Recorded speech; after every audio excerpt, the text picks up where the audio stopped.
Director, mbona wewe ndo unafanya hiyo kazi ya mabiki wao? Nimesema na hapo unanyagi sana. Unaweza shoti video kwa portrait.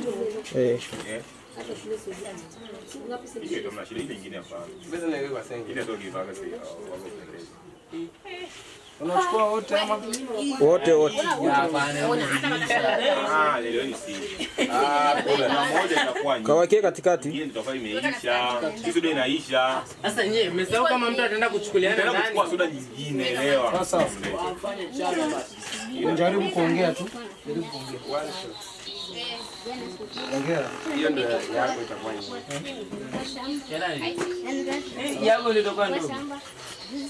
Hii hapa ndio itakuwa sasa. Acha tuonje kama mna